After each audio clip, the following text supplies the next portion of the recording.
Hello, friends. Christmas is over, which can mean only one thing. I weigh considerably more than I did before. And also, the January transfer window is open. Great joy. Mark, Heath, Andy Warren here to break that down for you as a little preview. And Andy, obviously, this is going to be a big month for Ipswich Town. They're in a position where they can really push for promotion. And everyone's saying they need to strengthen everyone at the club as well, saying they will do. But what might they do? What might they bring in? Who might they bring in?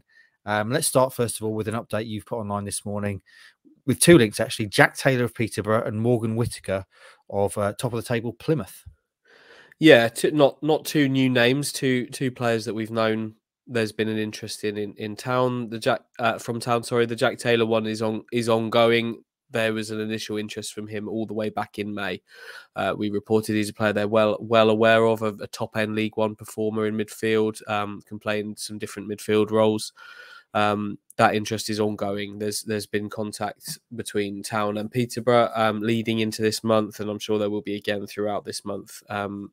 Whether something can be done remains to be seen. Clearly, Peterborough, while a little off the pace of Town, are seen and will certainly see themselves as League One promotion contenders along with Ipswich.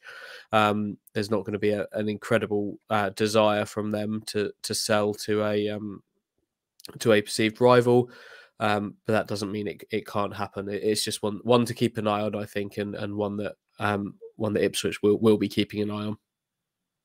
And Whittaker? Whittaker's an interesting situation. A real top end League One performer this season, 9 goals in an incredibly good Plymouth team, who are obviously topping the table and leading the way. He's a star performer there.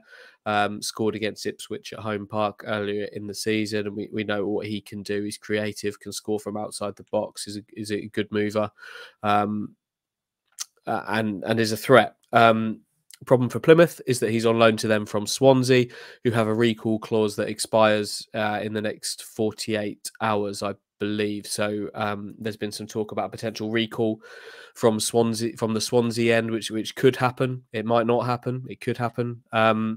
And if there was a recall, Ipswich have shown an interest in him and may look to do something. It's a difficult deal to do. It's not one there's really an expectation that Ipswich can or will be able to do. But I think Ipswich Town are probably interested in every top end real star League One performer, because Ipswich Town are a top end League One team looking to get out of the league. If there was something that could be done for Whittaker, they would seriously explore it. But so much of that is not in their hands. But for Plymouth, though, it's going to be an interesting 48 hours, because they're going to find out whether they've got one of their key players for the rest of the season or not. There's some interesting moving parts there, because it's not really expected that even if he goes back to Swansea, he would play.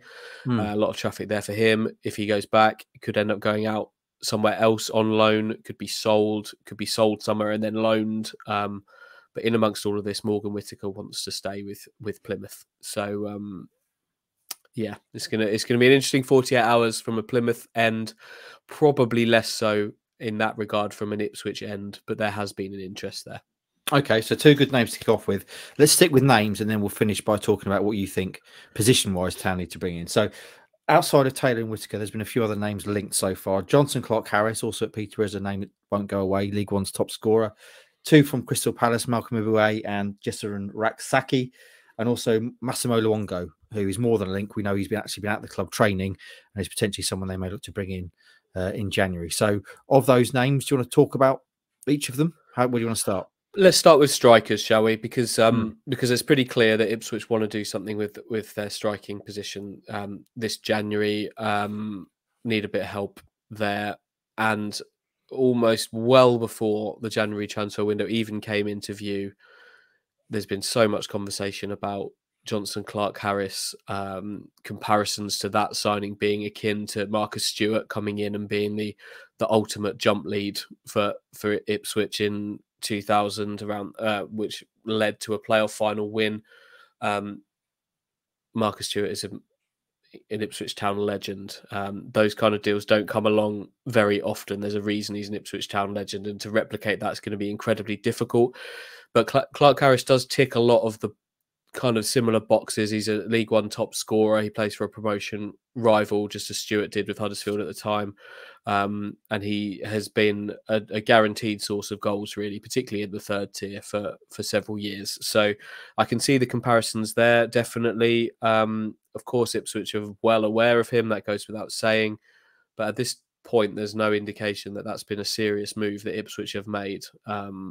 So I think that name is going to keep being discussed. Do I think he could upgrade Ipswich Town? Of course I do. I genuinely do. However, there's no indication that that's happened at this point. And Ipswich are very thorough in their recruitment. They're very methodical in their in their recruitment, with a beefed up recruitment team now led by Mark Ashton, of course, at the top. And they're very thorough and very methodical in what they do. So there will be striker targets in there for sure. But at this point, it doesn't sound like Clark Harris is necessarily the number one man that they're going out there to try and bring in.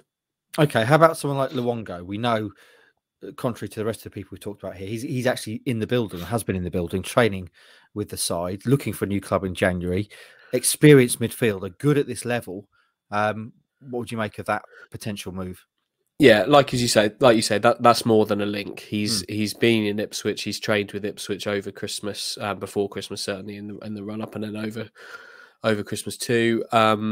And he's a player they could move for if they wanted to. He's a Middlesbrough player for now. There's a contract there that runs out fairly shortly. And if Ipswich want to, I would imagine, could go and do that. Could do that deal. There's no indication that's right on the tip of being done at this point. There'll be other options being considered. But the fact that he's been in Suffolk and has been training here and is well known by Kieran McKenna, he had him at Tottenham. As obviously he is currently managed by Michael Carrick. Kieran McKenna's not just colleague, but former colleague, sorry, at Manchester United, but a good friend too. So there's a good relationship there. So that's a deal that could be done if Ipswich decide to press the button on that one. Would you expect that to be kind of a backup if they don't get someone like Taylor? Luongo's maybe an option they can bring in. It potentially feels like that. I think potentially yes. He's one of a number of kind of names in frames that could happen if it gets to the point where they feel like they need somebody. Yeah. Okay, and you didn't mention the Crystal Palace pair there, which I'm led to believe then means they're probably less interesting, perhaps to Town. Yeah, like Raksaki is a player we've seen, haven't we? We've seen him with Charlton this season. He scored in that crazy game at the Valley, where Town let that lead slip. He's still on loan at Charlton. It's a similar kind of scenario, I guess, to Morgan Whittaker, who's still at Plymouth. So until he's not on loan at Charlton anymore, then you're going to have to be thinking that's got too many moving parts to be done at this point. And Ebioe is a player, I'll be honest, I've not seen loads of, but by the sounds of things, there's an awful lot of players that are keen on a lot of clubs. Sorry, that are keen on him. Hull being one. I see QPR today. Championship clubs looking at him. He's been involved in the Premier League this season, and it sounds to me that there's Championship interest there. He's a right-sider primarily, I think. Could they do with a bit of more support for Wes Burns out there? Yeah, I think they probably could. But a lot of competition there as there always is for these young players from Premier League clubs. There's always plenty of teams that would be willing to take an almost kind of, in many ways, kind of risk-free stab at a talented young player who might just inject something. So we'll see on that one. Okay, so 6 names there that have been linked, or in the case of Longo, have actually been in the building. I'm going to throw 2 more at you, Andy, because they're ex-Ipswich Town players. One's a former Golden Boot in League One. Another one is a former multi-million-pound Premier League starlet. I'm talking, of course, first of all, about Jack Marriott, who's been told he can leave Peterborough in January, and Connor Wickham, who has literally just a few hours ago left Forest Green Rovers. Both those players, because of the Town links, would be of interest to fans. Is there any chance at all, do you think, they may be in discussion in terms of potential incomings? It's tough to say. Marriott Marriott, I'm going to say probably not. I would be surprised if Ipswich went in that direction. Mm. I mean, he's been told he can leave Peterborough, but I'm sure they would still want some compensation for that. It's not a case of just him being allowed to leave. I'm not sure kind of fees would be, that's where that money would go for Ipswich. Never say never, as you say. He's got a League One pedigree there. Doesn't scream Ipswich to me, that one. Connor Wickham interests me. He's a free agent now, as you say. He's in the last hour or so, he's left Forest Green at the end of a short-term contract. He's had a good goal record there. He scored 9 in 20, including, I've just watched a 3-minute video of every angle of a goal he scored from the halfway line in the FA Cup against South Shields, which was some of the camera angles in there were fascinating. That's by the by. That's not a reason to go and sign him, but clearly pedigree there. Played in the Premier League. We know that Ipswich sold him to the Premier League with Sunderland. He played for Crystal Palace for a long time. We know full well that injuries have been a big issue for him, but he's played 20 games for Forest Green in the first half of this season, scored 9 goals, is a free agent, would likely be keen to play higher up the pyramid. I think now he's proved a little bit of fitness, battling at the bottom of League One. I think he may feel that he could get a club higher up and earn more, frankly. Don't think it'd be a dreadful kind of move for Ipswich, as probably as a secondary kind of striker move if they were willing to do 2 in January.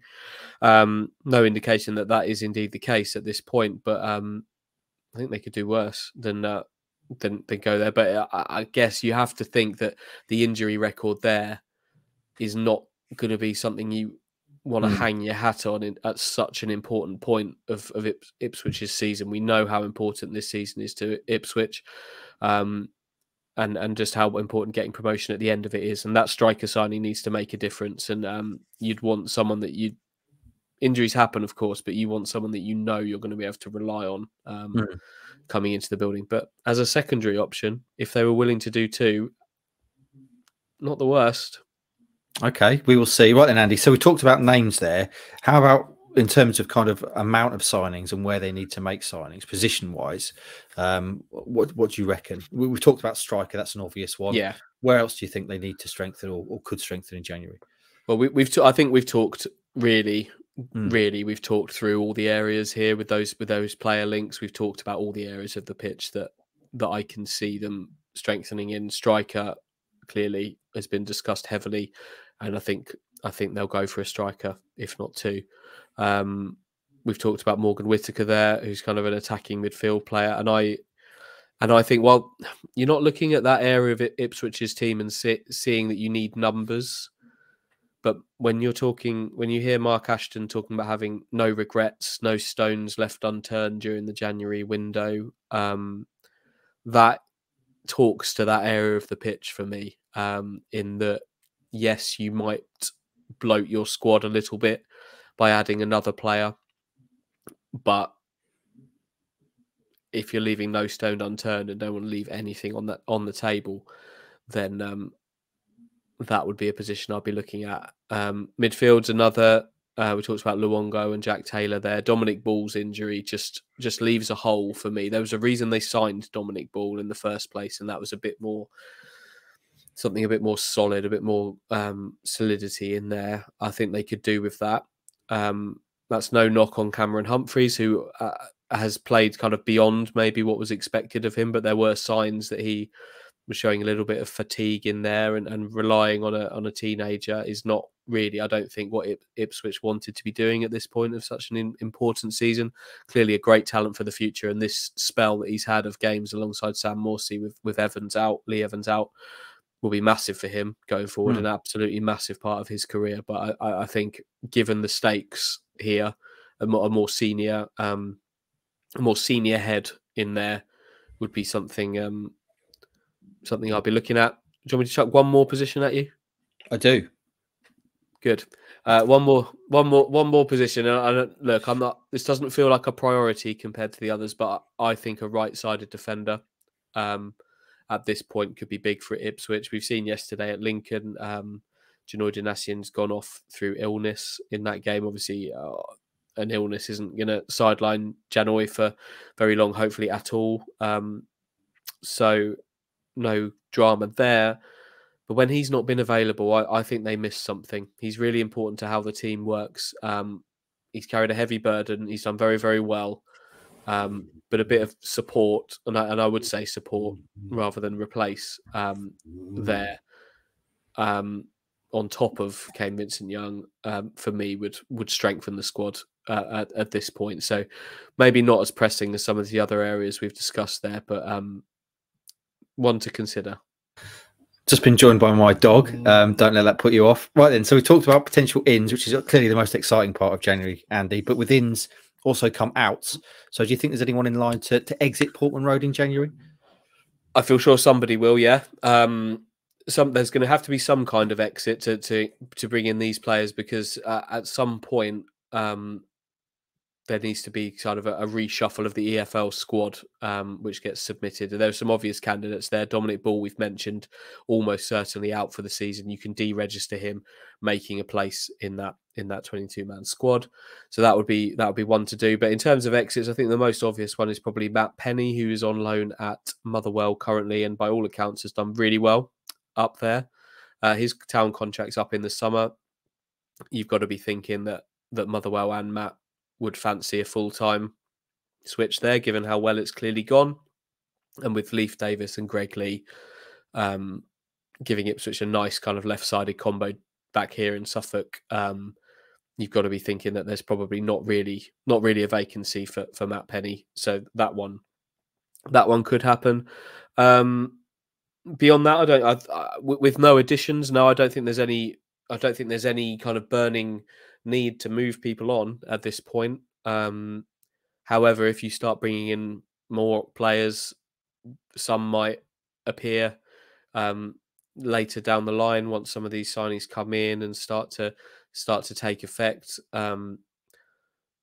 Kyle Edwards being one. Is there a scenario potentially where if Ipswich bring in another attacking midfielder or two, that he goes out on loan? I don't think it's impossible. It's not necessarily something I'd be looking to do, but I don't think that's impossible.